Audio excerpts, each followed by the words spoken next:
себебі пайғамбарымыз саллаллаху алейхи вассаламнан келген хадисте айтады, ешқандай адам өзінің жасаған құлшылығы арқылы жәннатқа кірмейді деді. Сонда сахабалар сұрады, я Расулалла, сізде ма деді. Я, менде деді. Алла кімді мейіріміне алатын болса, сол адам жәннатқа кіреді деді. Яғни біз 80 жыл, 90 жыл, білмеймін, әлде 60 жыл намаз оқыдық, ораза ұстадық деп, біз амалдарымызға сеніп қалмауымыз керек екен.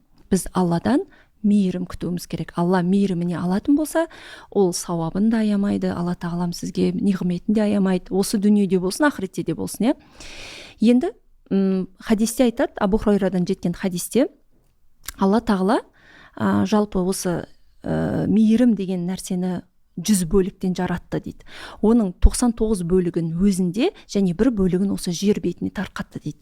Сол бір бөлікпен адамдар да, жануарлар да, бүкіл жаратылыс осы Алланың бір бөлігінен, мейірімділік бөлігінен өмір сүріп жатыр екен. Тіпті жылқы да өзінің, яғни бие де өзінің құлынын теуіп қоймас үшін де аяқтарын тартып тұрады дейді. Яғни зиян тиіп қалмасын дегендей, сондай Алла тағалам жүрегіне салып қояды екен. Ол сіздің балаңызбен болсын, анаңызға болсын, бауырыңызға болсын, бір немесе танымайтын бір адамға да бір мейірімді болып, жанашыр болып тұрасыз ғой. Яғни Алла тағалам сол бір бөлікті осы дүниеде беріп тастаған. Енді ойлаңызшы, егер Алла сондай 100 бөліктің бір бөлігін осы дүниеде таратса, Алла қандай мейірімді. Тіпті сіз өзіңіздің балаңызды, бір жаманшылыққа бір апармайсыз, жаманшылыққа қимайсыз былай айтқанда. Ал Алла, ол ойлаңыз, сол бір бөліктің өзі бүкіл әлемге берсе, 99 бөлігі Алланың өзінде болса, Алла сізді жаманшылыққа қиғысы келмейді. Алла сізді тозаққа алып барғысы келмейді. Осы нәрсені біз сезінуіміз керек та. Тағы да бір хадисте айтады, Алла тағалада 100 мейірім бар дейді. Алла бір бөлігін осы әлемге, осы дүниеге берді дейді. Осы әлемде барлық сол бір бөлікпен дүние тіршілігі біткенге дейін ол сол бір бөлікті кеңейтті дейді. Ал қиямет болғанда Алла тағалам өзінде сол 99 бөлігі бар ғой, оған бір бөлікті қосып 100 мейіріммен пендесін өзінің мейірімділігіне алып жәннатына кіргізеді дейді. Енді жәннатына кіргізеді, ол кімдерді кіргізеді дейді? Өзінің досы болған және Аллаға бойсұнған адамдарды айтады. Яғни Алланың досы кім деген кезде, ол Аллаға бой ұсынып, оның бұйрықтарын орындап, тыйымдарынан бас тартқан адам дейді. Енді жалпы бұйрық деген нәрсе Алладан келеді, және адамдардың ортасында да бұйрық бар. Мысалы, жаңағы әйел мен күйеудің ортасына ана мен бала деген сияқты, бастық пен қызметші деген сияқты ортада бұйрықтар болады. Бірақ та біліңіздер, Алланың бұйрығы сізді үнемі жеңіске жеткізеді. Ал адамның бұйрығы, егер сіз оны Алланың ризашылығы үшін жасамасаңыз, онда адамның разылығы үшін жасайтын болсаңыз соны бұйрығына, онда ол жеңіліске түсіреді. Неге? Өйткені ол пенде ғой. Ол туралы Алла қаласа тағы да келер сабақта айтамыз. Адамның былай айтқанда қалай адаммен адамның қарым-қатынасын жасау туралы. Енді жалпы мен енді былай айтқым келеді, біз көбінесе жаңағыдай құлшылық жасаған кезде есеп үшін, өзіміздің былай айтқанда пайдамыз үшін, былай выгода дейді, сол үшін жасайтын сияқтымыз да кейде. Мысалы, мен садақа берсем, Алла маған 10 есесін қайтарсын деген сияқты ниетпен сонда кетіп қалады да кейде. Немесе намаз оқысам, дұғамды қабыл етсін деген сияқты.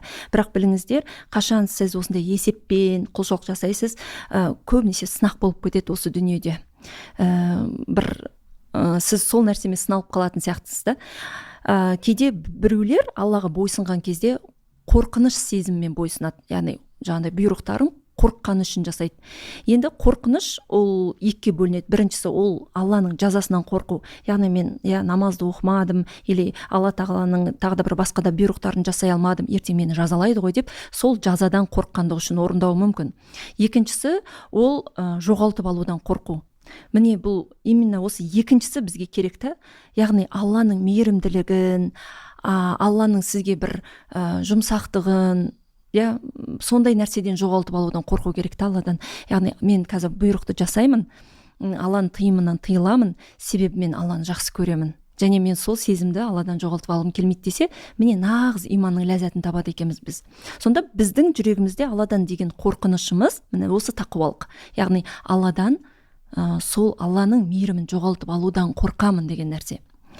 Енді пайғамбарымыз саллаллаху алейхи вассалам былай деп айтады: момындарға мейірімін төккенге, дейді, ол енді Алла ғой, құрмет көрсетіп, оған мақтау айтып, оған шүкір айтып, дейді, салих амалдар жасау керек. Егер адам Алланың мейірімін алғым келеді, Алланың мейіріміне бөленгім келеді дейтін болса, онда ол жақсылық жасасын, дейді. Себебі Құран-ы Кәрімде жақсылық жасаушыларға Алланың мейірімі жақын деген аят келді. Яғни сіз жақсылықты жасайсыз, себебі сіз Алланың мейірімін үміт етесіз.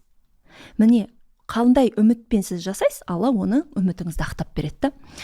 Енді тағы да бір осы тұрғыда салих амалдар деген ол не ол десе, сіздің намаз оқығаныңыздың өзі салих амалдарға жатады. Сіздің қажылыққа барғаныңыздың өзі салих амалдарға жатады. Сіздің ата-анаңызға жақсылық жасауыңыздың өзі, сіздің тіпті күресуіңіздің өзі, оңай емес. Хараммен күресу, оңай емес. Макрухпен күресу, ол өте үлкен бір жұмыс негізі. Сені нәпсің де азғырып тұрады, шайтаның да азғырып тұрады, дүние де азғырып тұрады. Бірақ соған қарамастан сіз күресіп, соны жеңіп шығуының өзі де оңай нәрсе емес. Міне, оның өзі сіздің жақсылыққа жатады. Одан кейін жақсылыққа шақырып, жамандықтан қайтару. Міне, біз қазір кішкене болсын осыны көркем түрде жасай алмай жатырмыз. Біз кішкене адамдардың кемшілік тұсын айтып барып, оның ашуын тудырып барып, нәпсісіне тиіп барып жасап жатырмыз. Негізінде жақсылыққа шақыру, жамандықтан қайтару, ол өзіңізден басталу керек та. Сізге адам қараған кезде өзі сіз оған бір уағыз айтатын адамдай болып тұрасыз ғой.